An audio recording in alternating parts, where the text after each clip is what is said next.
guys, good morning everyone, happy partners. Nandito po tayo ngayon sa head office. Nandito po ang aking business partner na si Upline Elgray Sanchez.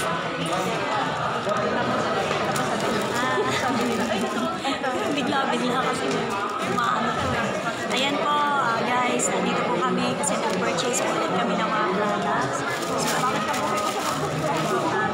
And then, yung training po na dalawa, mga 7 sa mall. Kaya kumanda ulit kayo sa akin mga suki and resellers kasi andito na po ulit ang inyong mga orders. Kaya po ang mga training ko. So, good luck po sa mga pumasok ngayon sa team ko.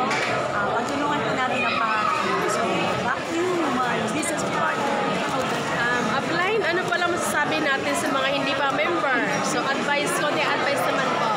Para sa akin, wag na po kayong magtatagal pa kasi alam nyo, ang dami pong tao dito na puro sila positive at lahat naman po sila ay nagkaroon ng magandang opportunity na sila ay gumanggap ng magandang oportunidad para sa kanilang family. So maganda pong start natin yung taon natin na masagana at makapag-share din po tayo ng magandang opportunity sa ibang tao. So yun lang po, mag-decide na po agad at pagtutulungan po natin na palakihin po yung grupo nyo hanggang sa maramdaman nyo na kumitita na po kayo.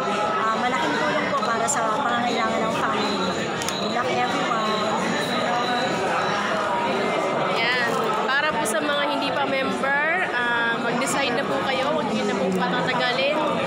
Sumabay na po kayo sa business opportunity na isinishare po namin sa inyo. So, yun